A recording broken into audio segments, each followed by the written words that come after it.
जब शेखर जी ने मुंबई में अपना ट्रांसफ़र होने की खबर अरुणा को सुनाई, वे अनमनी सी हो उठी। ऐसा नहीं कि ट्रांसफ़र पर कोई पहली बार हुआ हो। पति शेखर के 20 वर्ष के कार्यकाल में ना जाने कितनी बार उन्होंने सामान बांधा था। नई गृहस्थी जमाई थी। दरवाजे के पर्दे खिड़की पर छोटे करके टांगे थे और खिड़कियों के पर्दे जोड़कर दरवाज़ों पर लगाए थे। अब तो ये सब करने की भी ज़रूरत नहीं थी। शेखर जी मुख्य निदेशक थे अपनी कंपनी के। सभी सुख सुविधाएं मुहैया कराना अब कंपनी की जिम्मेदारी थी। फिर भी तो कोई खास परेशानी ही नहीं थी। बस एक प्रकार का डर था जिसने उनके मन मस्तिष्क को बुरी तरह घेर रखा था। वो था बेटे मोहित और बहू आस्था के साथ रहने का। वैसे अपने बच्चों के साथ रहने की परिकल्पना अपने आप में कितनी सुखदायक है, विशेषकर उन माता पिता के लिए जिन्होंने अपनी जिंदगी का हर पल अपने बच्चों और परिवारों के प्रति समर्पित किया हो। लेकिन नई दुनिया के नए अनुभवों ने उन्हें चिंताग्रस्त कर दिया था।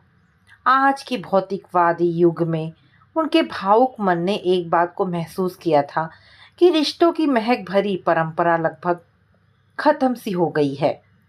दो ही बच्चे थे उनके, बेटी मानवी और बेटा मोहित। मानवी के पति डॉक्टर हैं और बेटा मोहित जो एक मल्टीनेशनल कंपनी में इंजीनियर है। कितना संघर्ष और मेहनत किया था उन्होंने उसे पढ़ाने लिखाने और सुसंस्कृत बनाने में। सुबह 5 बजे से लेकर रात के 10 बजे तक का मशीनी जीवन, बच्चों के टिफ़िन तैयार करने, स्कूल की ड्रेस पर इस्त्री करने, सुबह बस स्टॉप से ले जाने और दोपहर बस स्टॉप से वापस लिवा लाने में समय कब और कैसे बीत गया कुछ पता ही नहीं चला। कभी कभी उनका मलिन चेहरा देखकर शिखर उन्हें समझाते, 2 पल चैन से लेट जाया करो, कुछ देर सुस्ताने से थकावट कम हो जाती है। पर वह समय भी बच्चों के बस्ते टटोलने और होमवर्क देखने में बिताती। फिर शाम को दूध के गिलास के साथ मधुर मुस्कान बिखेर कर अपनी पूरी ममता उन पर निछावर कर देती। बचपन बीता, बच्चों ने कॉलेज में एडमिशन लिया तो उनका शारीरिक श्रम भी कम हो गया। बच्चे अपने आप पढ़ते थे, यानी आत्मनिर्भर हो गए थे। उधर शेखर जी प्रमोशन के साथ साथ अपने अपने कार्य क्षेत्र में व्यस्त होते चले गए थे।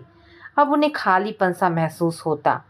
वक्त काटना जब मुश्किल हो गया तो उन्होंने बंगले में ही फल तरकारी की क्यारियां बना ली थी। नई नई मैगजीन में लिखना शुरू कर दिया था।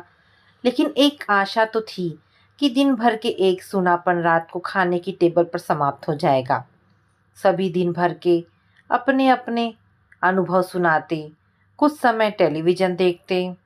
मोहित शुरू से ही कम बोलता था, पर बेटी मानवी हवा के झोंके की तरह चंचल, कितनी बड़ी हो गई पर चुलबुलापन नहीं गया। कभी उसकी नोक झोंक से मोहित परेशान हो जाता तो चिढ़कर कहता, मम्मी मेहरबानी करके अपनी लाडली बेटी से कहो कि चुप हो जाए। तब वह उसे झिड़क देती, 2 दिन की मेहमान है ये, कल को ससुराल चली गई तो मुंह देखने को तरस जाओगे। मम्मी कब से सुन रहा हूँ 2 दिन, ये 2 दिन कब खत्म होंगे। और मानसी रूठ कर अपने कमरे में चली जाती। मान मनुहार रूठ मनोवल में कब वे सुनहरे दिन बीत गए पता ही न चला। अब तो दोनों मुंबई में ही अपनी अपनी गृहस्थी में सुखी हैं। मोहित के पास नन्हा अथर्व है और मानवी के पास नन्ही रिया। रह गई है वे अकेली, नितांत अकेली। इतना बड़ा घर काटता है उन्हें। पूरी दोपहर करवटें बदलने में बीत जाती है। काम कुछ भी नहीं है, न खाने पीने का न सफाई का। कभी कभी तो ऐसा लगता है कि किचन में जूसर टोस्टर का ही साम्राज्य हो गया है। वो कितनी बार रोती थी बच्चों को याद करके। कुछ भी बच्चों की पसंद का पकाती तो खुद कहाँ खा पाती थी। निवाला गले में अटक जाता था। शेखर जी को देखती कभी भी आंखें नम नहीं होती थी उनकी। अरुणा की तरह क्या बच्चों की याद इन्हें नहीं सताती होगी। माँ और पिता की सोच में इतना फर्क क्यों होता है? क्या माँ की भावुकता उसे अधिक चिंताएं बख्शती हैं? कभी उनका मन रखने के लिए इतना जरूर कहते थे वे, कुछ दिन घूम आओ बच्चों के पास, या उन्हें ही कुछ दिनों के लिए बुला लो यहाँ, मन लग जाएगा तुम्हारा। अरुणा सोचती, अब वह बात तो नहीं बन पाएगी ना जो हमेशा साथ रहने में होती। और अब समय आया है साथ रहने का तो डर कैसा? उनके साथ कुछ घटा हो ऐसा भी तो नहीं है। खुद भी तो अपनी पसंद की लड़की आस्था को बहू बनाया था उन्होंने। वैसे तो मोहित मानवी को पूरी छूट दी थी जीवन साथी का चयन करने की, क्योंकि इस दुनिया में जीवन साथी के बीच ऐसी अदृश्य सी रेखा खिंची हुई पाती थी तो मन कांप सा जाता था। अब उनका समय तो रहा नहीं जब विवाह शब्द से जुड़ी भावनाओं का अर्थ होता था मात्र दो व्यक्तियों का नहीं, दो परिवारों का सम्मिलन। जब अर्पण समर्पण की सारी प्रतिज्ञाएं इस शब्द में सम्मिलित रहती थी। एक नहीं, दो दो कुलों की मर्यादा का संवहन हर बेटी हर बहू करती थी। अब तो मियाँ बीवी का रिश्ता ही कच्ची डोर में बंधा दिखता है। कौन जाने कब कोर्ट का दरवाज़ा खटखटा दे। पर दोनों बच्चों ने उन पर यह जिम्मेदारी छोड़ दी थी। काफ़ी मुश्किल काम था यह। बेटी के लिए उन्होंने डॉक्टर निखिल को चुना था, पर मोहित के लिए बहू का चयन काफ़ी मुश्किल था।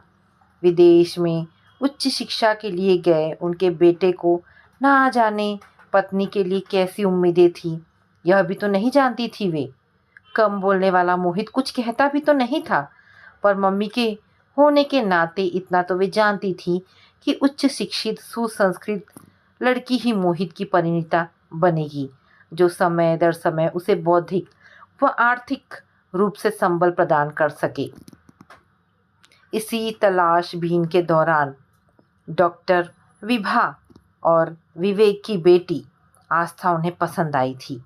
दान दहेज तो अच्छा दिया था उन्होंने, पर सबसे ज़्यादा वे इस बात से भी खुश थी कि उनने कई ऐसे कोर्स भी किए थे जिनसे घर बैठकर कुछ आमदनी कर सके। आस्था को पाकर मोहित के चेहरे पर संतोष की झलक देख वे भी संतुष्ट हुई थी। भीड़ भड़के नाते रिश्तेदारों की भीड़ के नुकीले संवादों आक्षेपों से उन्होंने बहू को बखूबी बचाया था। इंदौर वाली ननद तो हमेशा तर्कस से जहरीले बाण ही चलाती थी। बोली, दहेज तो दिखाओ भाभी बहू का, हम कोई छीन झपट कर थोड़े ही ले जाएंगे। वे चिढ़ गई थी। दहेज ना हुआ नुमाइश हुई। इन औरतों की छीटाकसी से बेखबर नहीं थी वे, जो इतनी बचकानी हरकत करती। आज तक अपना अपमान नहीं भूल पाई थी वे, जो उनका दहेज देखने पर इन औरतों ने किया था। बड़ी दीदी तो नाराज थी कि बहू के हाथ का खाना नहीं चखा था उन्होंने अब तक। वैसे ये भी कुछ बेकार का आरोप था। अरुणा तो मन ही मन डर रही थी कि कॉलेज से निकली लड़की रसोई में जाकर 2 पल खड़ी ना हो सकी तो खुद उनकी बेटी ही कितना कर पाती है किचन में। पूरी किचन कभी संभाली हो याद नहीं पड़ता उन्हें। इसी चक से बचने और बहू को बचाने के लिए उन्हें हनीमून पर भेज दिया था अरुणा ने। वापस लौटते तो मोहित को मुंबई जाना था। मन में इच्छा हुई कि आस्था को अपने पास रख ले कुछ दिन, पर फिर सोचा नई नई शादी हुई है उनकी, खेलने खाने के दिन है। एक बार जिम्मेदारी बढ़ी तो इंसान पिंजरे में कैद पंछी के समान हो जाता है। अगर फड़फड़ाना भी चाहे तो पिंजरे की तारें उसे आहत करती हैं। मोहित और आस्था ने मुंबई की ओर प्रस्थान किया तो फिर अकेलापन सालने लगा था।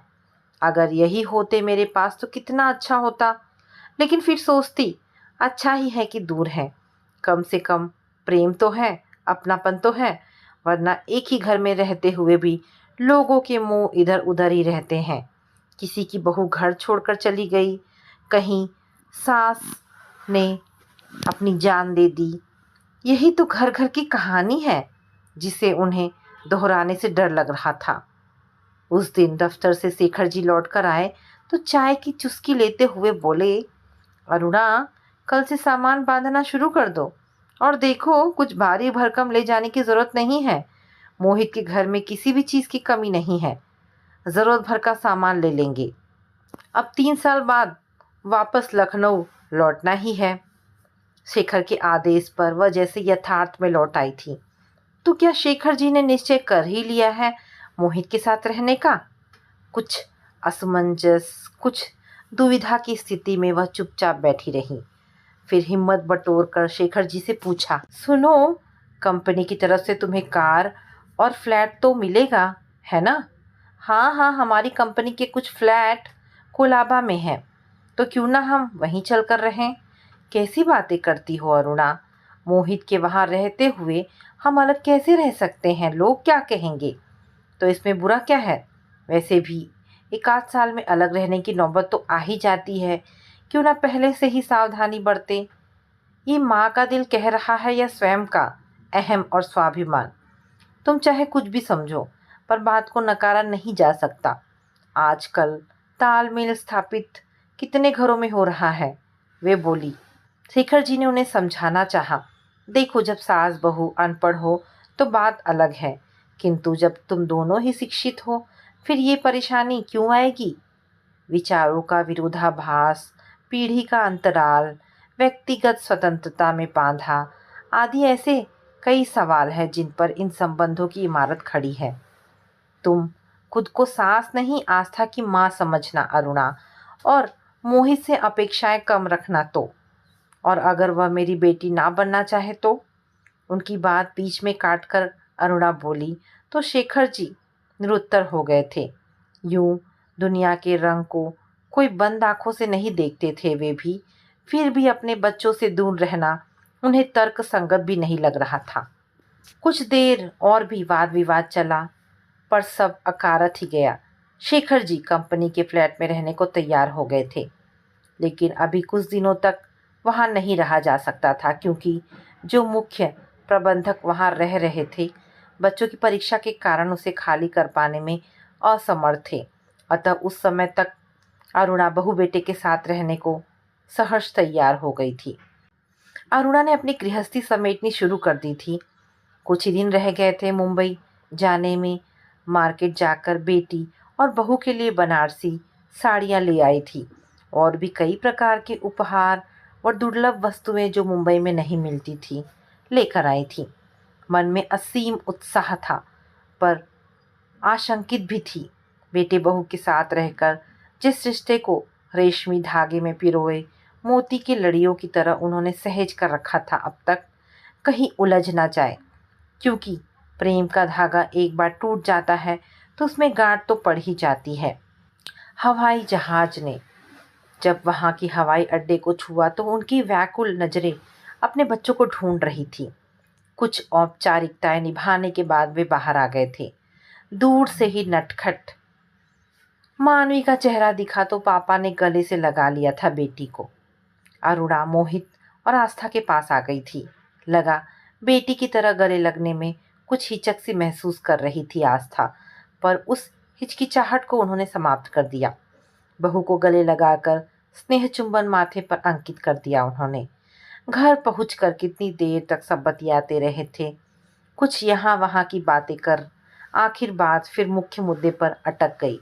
मोहित बार बार पापा को वहाँ रहने का आग्रह करता और वे मन ही मन डर जाती कि कहीं पति कमज़ोर ना पड़ जाए। लेकिन शेखर जी ने बड़ी ही समझदारी से मोहित की बात टाल दी थी। वे बोले, वैसे भी यहाँ से कुलाबा काफ़ी दूर है बेटा, इतनी लंबी ड्राइविंग से थक जाऊंगा मैं। अरुणा ने चैन की सांस ली और मोहित निरुत्तर हो गया था। काफ़ी चहल पहल थी, सभी बातों में मस्त थे। आस्था चाय बनाने गई तो उन्होंने मानवी को बहू के पीछे पीछे भेज दिया था और खुद उठकर थैले से गिफ्ट निकाल लाई थी। आस्था ने बहुत खुश होकर साड़ी स्वीकार की थी। हाँ, मानवी कभी रंग पर अटक जाती तो कभी प्रिंट पर। हमेशा से ही ऐसी है नकचड़ी, क्या मजाल जो कुछ भा जाए उसे। शेखर जी को बच्चों ने घोड़ा बना दिया था और आस्था और मानवी मुंबई की समस्याओं के बारे में बात बता रही थी। रात का भोजन खाकर मानवी और निखिल जब चले गए तो शेखर जी तो सोफे पर ही अधलेटे से हो गए थे। उन्हें कुछ अच्छा नहीं लगा था। बहू साथ बैठने में कुछ कतरा रही थी। पति को कुर्ता पजामा पकड़ाकर खुद भी वे सोने की तैयारी करने लगी थी। लखनऊ में देर रात तक टीवी देखने की आदत थी उन्हें, पर यहाँ तो अथर्व को स्कूल जाना था। दूसरे दिन अगर वह भी उनके साथ बैठा रहा तो दूसरे दिन उठ नहीं पाएगा। दूसरे दिन सुबह सुबह उन्हें किचन से खटर पटर की आवाज़ सुनाई दी। शायद बहू होगी किचन में, सोचकर करवट बदल ली थी उन्होंने, पर नहीं, बात कुछ और ही थी। उठकर देखा तो बिल्ली दूध का भगोना चाट रही थी। शायद बहू दूध फ्रिज में रखना भूल गई थी। अब चाय कैसे बनेगी? शेखर सुबह सैर को जा ही रहे थे। उन्होंने दूध की 2 थैलियां उन्हें लाने को कह दिया था।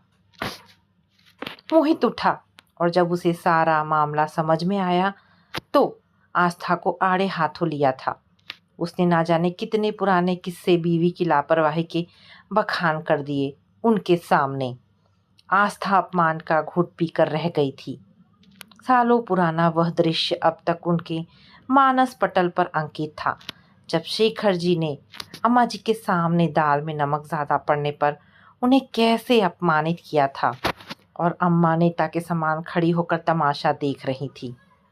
अब अगर बीच बचाव करूं और ये आधुनिक परिवेश में पली बड़ी आस्था न बर्दाश्त कर पाए तो उनके हस्तक्षेप का फिर क्या होगा? चुपचाप अपने कमरे में लौट आई थी वे और सोच रही थी, ये पुरुष हमेशा अपनी माँ को देखकर शेर क्यों बन जाते हैं।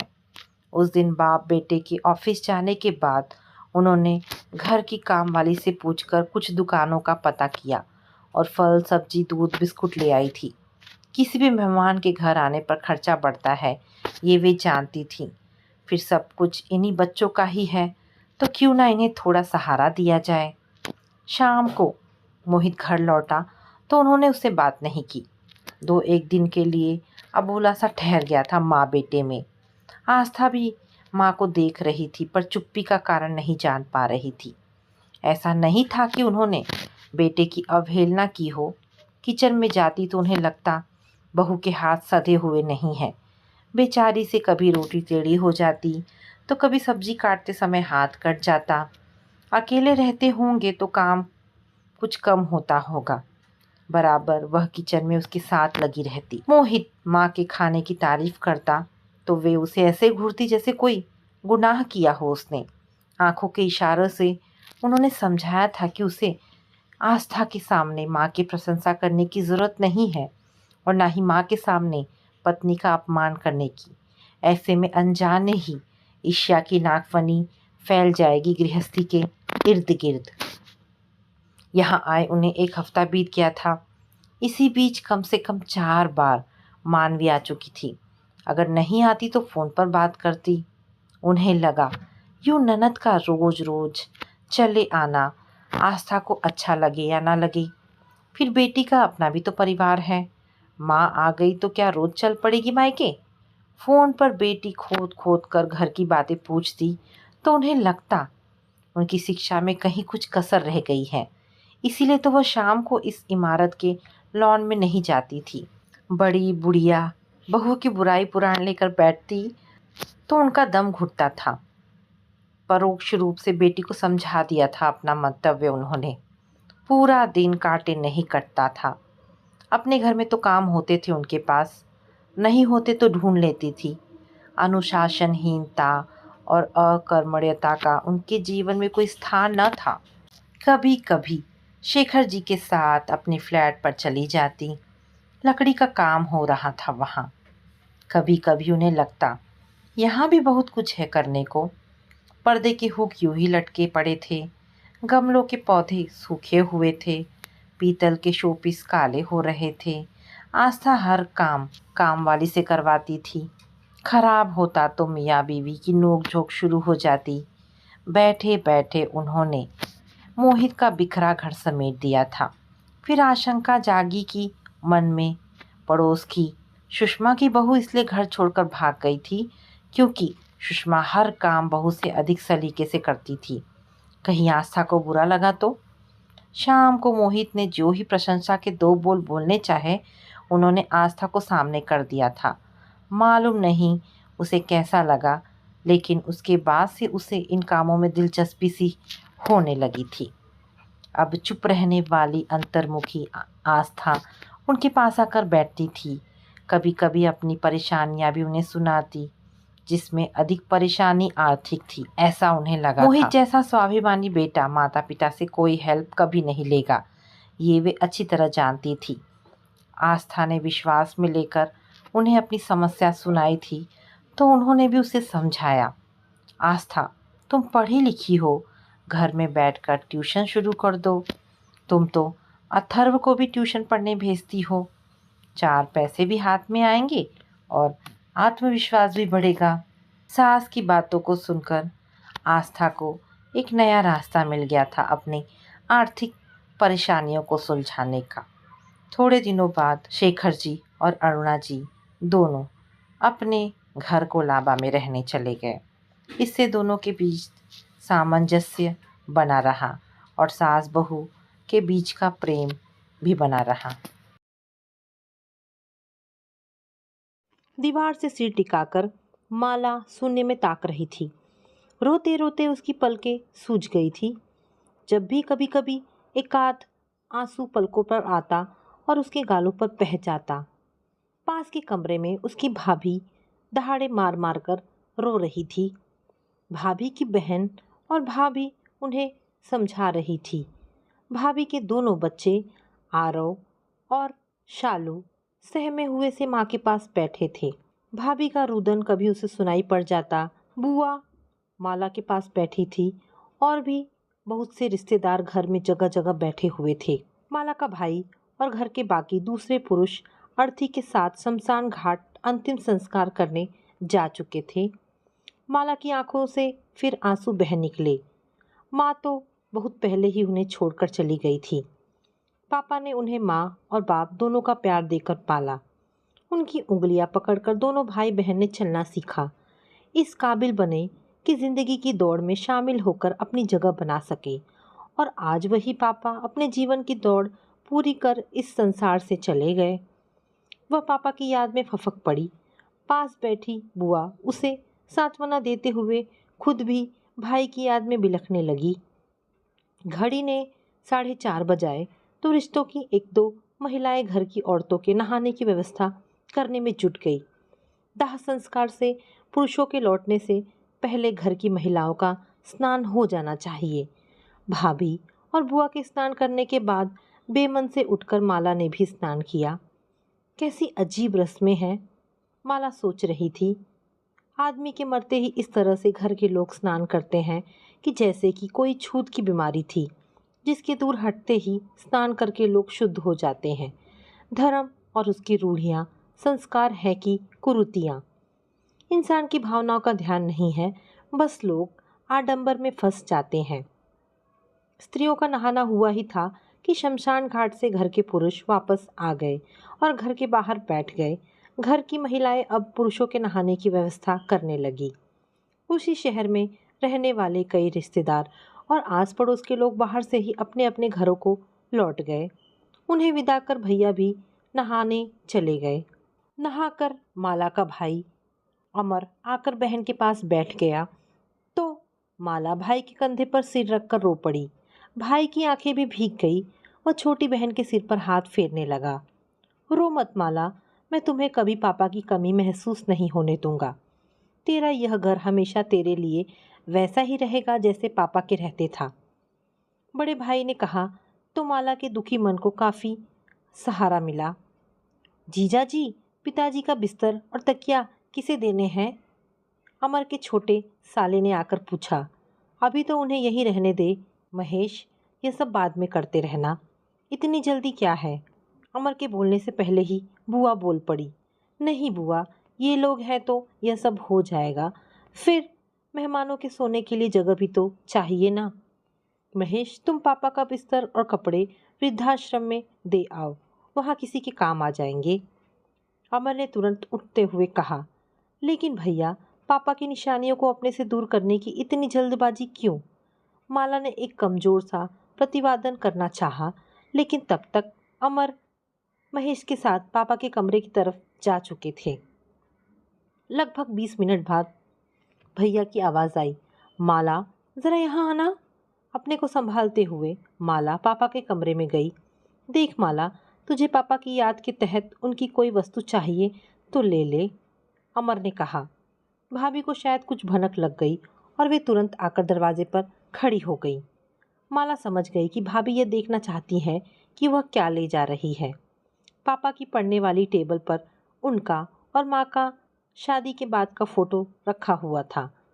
माला ने जाकर वह फोटो उठा लिया। इस फोटो को संभाल कर रखेगी वह। पापा की सोने की चेन और 3 अंगूठियां फोटो के पास ही एक छोटी सी ट्रे में रखी थी, जिन्हें माँ ने घर खर्चे के लिए मिले पैसों में बचा बचा कर अलग अलग मौक़ों पर पापा के लिए बनाया था। चूँकि ये चेन और अंगूठियाँ माँ की निशानियाँ थीं, इसलिए पापा इन्हें कभी अपने से अलग नहीं करते थे। माला ने फ़ोटो को कसकर सीने से लगाया और तेजी से पापा के कमरे से बाहर चली गई। जाते जाते उसने देख लिया कि भाभी की नज़रें ट्रे में रखी चीज़ों पर जमी है और चेहरे पर एक राहत का भाव है कि माला ने उन्हें नहीं उठाया। उसके मन में एक वितृष्णा का भाव पैदा हुआ कि थोड़ी देर पहले भैया के दिलासा भरे शब्दों में कितना खोखलापन था, यह समझ में आ गया। भैया के दोनों सालों ने मिलकर पापा के कपड़ों और बाकी सामान की गठरियाँ बनाई और वृद्धाश्रम में पहुंचा आए। पापा का लोहे वाला पुराना फोल्डिंग बिस्तर और स्टूल, कुर्सी, टेबल और बेंचें वहाँ से उठाकर सारा सामान छत पर डाल दिया गया कि बाद में बेच देंगे। बड़ी भाभी ने कमरे में फिनाइल का पोछा लगा दिया। पापा उस कमरे में 55 वर्षों तक रहे, लेकिन भाई ने 1 घंटे में ही उन 55 वर्षों की सारी निशानियों को धो पोंछ कर मिटा दिया। बस उनकी चेन और अंगूठियाँ भाभी ने झट से अपने कबर्ड में पहुँचा दी। रात को भाभीयों ने खाना बनाया। माला का मन खाने को नहीं था, लेकिन बुआ के समझाने पर उसने नाम मात्र ही खा लिया। सोते समय माला और बुआ ने अपना पलंग पापा के कमरे में ही डलवाया। पलंग तो था नहीं, जमीन पर ही गद्दा डलवाकर दोनों लेट गई। बुआ ने पूरे कमरे में नज़र डालकर एक गहरी आह भरी। बुआ के लिए भी उनका मायका उनके भाई के कारण ही था। अब उनके लिए भी मायके के नाम पर कुछ नहीं रहा। आलोक बाबू ने अपने जीते जी ना बहन को मायके की कमी खलने दी, ना बेटी को। कहते हैं मायका माँ से होता है, लेकिन यह तो पापा ने ही हमेशा उन दोनों के लिए ही माँ की भूमिका निभाई। बेटी, अब तू रवि के पास अमेरिका चली जाना। वैसे भी अब तेरे लिए यहाँ रखा ही क्या है। अमर का रवैया तो तुझे पता ही है, जो अपने जन्मदाता की यादों को 1 घंटे भी संभाल कर नहीं रख पाया, वह तुझे क्या पूछेगा। बुआ ने उसकी हथेली को थपथपाकर कहा। अनुभवी बुआ की नज़रें उसके भाई भाभी के भाव पहले ही दिन ताड़ गई। हाँ बुआ, सच कहती हो। बस पापा की 13वीं हो जाए तो चली जाऊंगी। उन्हीं के लिए तो इस देश में रुकी थी। अब जब वही नहीं रहे तो माला के आगे के शब्द उसकी रुलाई में दब गए। बुआ देर तक उसका सिर सहलाती रही। पापा ने माला की शादी की एक एक रस्म इतनी अच्छी तरह पूरी की थी कि लोगों को तथा खुद उसको भी कभी माँ की कमी महसूस नहीं हुई। पापा ने 2 साल पहले उसकी शादी रवि से की थी। साल भर पहले ही रवि को अमेरिका में अच्छी नौकरी मिल गई। वह माला को अपने साथ ले जाना चाहता था, लेकिन पापा की नरम गरम तबीयत देखकर वह रवि के साथ अमेरिका नहीं गई। रवि का घर इसी शहर में था और उसके माता पिता नहीं थे। अतः रवि के अमेरिका जाने के बाद माला अपनी नौकरानी मालती को साथ लेकर रहती थी। रवि छुट्टियों में आ जाता था। माला ने बहुत चाहा कि पापा उसके पास रहे, पर इस घर में बसी माँ की यादों को छोड़कर वे जाना नहीं चाहते थे। इसीलिए वहीं हर रोज़ दोपहर को पापा के पास चली आती थी। बुआ गुजरात में रहती थी। उनका भी बार बार आना संभव नहीं था। अब तो उनका भी इस शहर में क्या रह जाएगा। पापा की तीसरे दिन की रस्म हो गई। शाम को माला बुआ के साथ आंगन में बैठी थी। रवि के फ़ोन रोज आते और उससे बात कर माला के दिल को काफ़ी तसल्ली मिलती थी। रवि और बुआ ही तो अब उसके अपने थे। बुआ के सिर में हल्का हल्का दर्द हो रहा था। मैं आपके लिए चाय बनाकर लाती हूँ बुआ, आपको थोड़ा आराम मिलेगा, कहकर माला चाय बनाने के लिए किचन की ओर चल दी। किचन का रास्ता भैया के कमरे के बगल से होकर जाता था। अंदर भैया भाभी, उनके बच्चे, भाभी के दोनों भाई बैठे बातें कर रहे थे। उनकी बातचीत का कुछ अंश उसके कानों में पड़ा तो ना चाहते हुए भी उसके कदम दरवाजे की ओट में रुक गए। वे लोग पापा के कमरे को बच्चों के कमरे में तब्दील करने पर सलाह मशवरा कर रहे थे। बच्चों के लिए फर्नीचर कैसा हो, कितना हो, दीवारों के पर्दे का रंग कैसा हो और एक अटैच बाथरूम भी बनवाने पर सोच हो रहा था। सब लोग उत्साह से अपनी अपनी सलाह दे रहे थे। बच्चे भी पुलक रहे थे। माला का मन खट्टा हो गया। इन बच्चों को पापा अपनी बाहों और पीठ पर लाद लाद कर घूमे हैं। इनके बीमार हो जाने पर भैया भाभी भले ही सो जाए, लेकिन पापा इनके सिरहाने बैठे रात रात भर जागते थे। अपनी तबीयत खराब होने पर भी बच्चों की इच्छा से चलते, उन्हें बाहर घुमाने ले जाते। और आज वे ही बच्चे 3 दिन में ही अपने दादाजी की मौत का गम भूलकर अपने कमरे के निर्माण को लेकर कितने खुश हो रहे हैं। खैर, ये तो फिर भी बच्चे हैं। जब बड़ों को ही किसी बात का लेश मात्र ही रंज नहीं है तो इन्हें क्या कहना। सब के सब उस कमरे की सजावट को लेकर ऐसे बातें कर रहे हैं मानो पापा के जाने की रास्ता देख रहे थे कि कब वे जाए और कब ये लोग उनके कमरे पर हथिया कर उसे अपने मन मुताबिक बच्चों के लिए बनवा लें।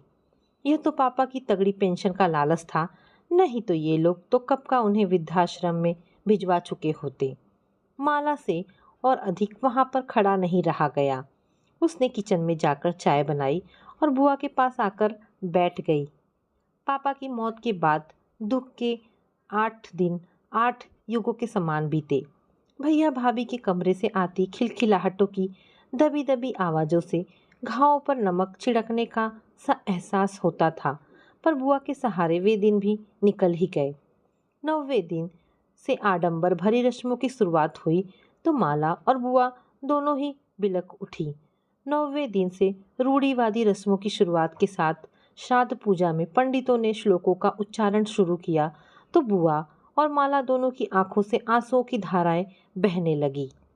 हर श्लोक में पंडित माला के पापा के नाम आलोक के आगे प्रेत शब्द जोड़कर विधि करवा रहे थे। व्यक्ति के नाम के आगे बार बार प्रेत शब्द का उच्चारण इस प्रकार हो रहा था मानो वो कभी जीवित ही नहीं था, बल्कि प्रेत योनि में भटकता कोई भूत था। अपने प्रियजन के नाम के आगे प्रेत शब्द सुनना उसकी यादों के साथ कितना घृणित कार्य लग रहा था। माला से वहां और बैठा नहीं गया। वह भागकर पापा के कमरे में आ गई और उनकी शर्ट को सीने से लगाकर फूट फूट कर रो दी। जीते जागते इंसानों के मन पर कुल्हाड़ी चलाने वाली भावहीन रूढ़ियों से भरी रस्में, जिनमें मानवीय भावनाओं की कोई कद्र नहीं। धार्मिक कर्मकांड समाप्त होने के बाद जब पंडित चले गए तब माला अपने आप को संभाल कर बाहर आई। भैया और उनके बेटे का सिर मुंडा हुआ था। 9वें दिन रस्मों के मुताबिक बेटे और उसके पोते के बाल निकलवा देते हैं। उनके घुटे सिर को देखकर माला का दुख और गहरा हो गया। कैसी होती हैं ये रस्में जो पलपन इंसान को हादसे की याद दिलाती रहती हैं और उसका दुख बढ़ाती हैं। रवि को आखिर छुट्टी मिल ही गई और पापा की 13वीं पर वह आ गया। उसके कंधे पर सिर रखकर पापा की याद में और भैया भाभी के स्वार्थी पक्ष पर वह देर तक आंसू बहाती रही। माला का बिल्कुल मन नहीं था उस घर में रुकने का, लेकिन पापा की यादों की खातिर वह रुक गई। 13वीं की रस्म पर भैया ने दिल खोल कर खर्च किया। लोग भैया की तारीफें करते नहीं थके कि बेटा हो तो ऐसा। देखो पापा की याद में उनकी आत्मा की शांति के लिए कितना कुछ कर रहा है। दान पुण्य, अन्नदान। 2 दिन तक तो सैकड़ों लोगों का भोजन चलता रहा। लोगों ने खूब चखकर खाया और भैया भाभी को ढेरों आशीर्वाद दिए। माला, रवि और बुआ किनारे रहकर यह तमाशा देखते रहे। वे जानते थे कि यह सब दिखावा है, इसमें तनिक भी भावना या श्रद्धा नहीं है। ये कैसे जो व्यक्ति को इंसानियत का पाठ पढ़ाने के बजाय आडंबर और दिखावे का पाठ पढ़ाता है, ढोंग करना सिखाता है। जीते जी पापा को दवाइयों और खाने पीने के लिए तरसा दिया और मरने पर कोरे दिखावे के लिए झूठी रस्मों के नाम पर ब्राह्मणों और समाज के लोगों को भोजन करा रहे हैं। सैकड़ों लोगों के भोजन पर हजारों रुपए फूंक कर झूठी वाहवाही लूट रहे हैं, जबकि पापा कई बार 2 बजे तक एक एक कप चाय के भरोसे भूखे रहते थे। माला जब दोपहर में आती तो उनके लिए फल, दवाइयाँ और खाना लेकर आती और उन्हें खिलाती। रात को कई बार भैया और भाभी को अगर शादी या पार्टी में जाना होता था तो भाभी सुबह की 2 रोटियां एक कटोरी ठंडी दाल के साथ थाली में रखकर चली जाती। तब पापा या तो वही खा लेते या उसे फ़ोन कर देते, तब वह घर से गर्म खाना लेकर उन्हें खिलाती। माला सोच रही थी कि श्राद्ध शब्द का वास्तविक अर्थ होता है श्रद्धा से किया गया कर्म, लेकिन भैया जैसे कुपुत्रों और लालची पंडितों ने उसके अर्थ का अनर्थ कर डाला है। जीते जी पापा को भैया ने कभी कपड़े, शॉल, स्वेटर के लिए नहीं पूछा। इसके उलट अपने खर्चों और महंगाई का रोना रोकर हर महीने उनकी पेंशन हड़प लेते थे। लेकिन उनकी 13वीं पर भैया ने खुले हाथों से पंडितों को कपड़े, बर्तन आदि दान किए। माला को याद है कि उसकी शादी से पहले पापा के बिस्तर की फटी चादर और बदरंग तकिए का कवर, शादी के बाद जब उसके हाथ में पैसा आया तो सबसे पहले उसने पापा के लिए चादरें और तकिए के कवर खरीदे थे। जीवित पापा पर खर्च करने के लिए भैया के पास पैसा नहीं था, लेकिन मृत पापा के नाम पर आज समाज के सामने दिखावे के लिए अचानक ढेर सारा पैसा कहाँ से आ गया। रवि ने 2 दिन बाद अपने और माला के लिए हवाई जहाज के 2 टिकट बुक करा दिए। दूसरे दिन भैया ने कुछ कागज माला के आगे रख दिए। दरअसल पापा ने वह घर भैया और उसके नाम पर कर दिया था। अब तुम तो रवि के साथ अमेरिका जा रही हो, वैसे भी रवि का अपना खुद का भी घर है, तो भैया ने बात आधी छोड़ दी। पर माला उनकी मनसा समझ गई। भैया चाहते थे कि वह अपना हिस्सा अपनी इच्छा से उनके नाम कर दे, ताकि भविष्य में कोई परेशानी ना रहे। हाँ भैया, इस घर में आपके साथ साथ आधा हिस्सा मेरा भी है। इन कागज़ों की एक कॉपी मैं भी अपने पास रखूंगी, ताकि मेरे पापा की यादें मेरे जीवित रहने तक बरकरार रहे। कठोर स्वर में बोलकर माला ने कागज़ भैया के हाथ से लेकर रवि को दे दिए, ताकि उनकी कॉपी करवा सके। और हाँ भाभी, माँ के कंगन पापा ने तुम्हें दिए थे, अब पिताजी की अंगूठी और चैन आप मुझे दे देना निकाल कर। भैया भाभी के मुंह लटक गए। दोपहर को रवि और माला ने पापा का पलंग, कुर्सी, टेबल और कपड़े वापस उनके कमरे में रख लिए। नया गद्दा बिस्तर पर डलवा दिया। पापा के कमरे और उसके साथ लगे अध्ययन कक्ष पर नज़र डालकर माला बुआ से बोली, मेरा और आपका मायका हमेशा यहीं रहेगा बुआ, क्योंकि पापा की यादें इसी जगह पर है। इसकी एक चाबी आप अपने पास रखना, मैं जब भी यहाँ आऊँगी आप भी आ जाया करना, हम यहीं रहा करेंगे। बुआ ने माला और रवि को सीने से लगा लिया और तीनों पापा को याद करके रो दिए। तो दोस्तों, ये कहानी यहाँ पर समाप्त होती है। आशा करती हूँ कहानी पसंद आई होगी। अगर कहानी पसंद आई है तो प्लीज़ इसे लाइक एंड शेयर करें। दोस्तों, ऐसी ढेरों पारिवारिक और शिक्षाप्रद कहानी सुनने के लिए मेरे चैनल को प्लीज़ सब्सक्राइब करें। धन्यवाद दोस्तों, मिलते हैं एक नई कहानी के साथ।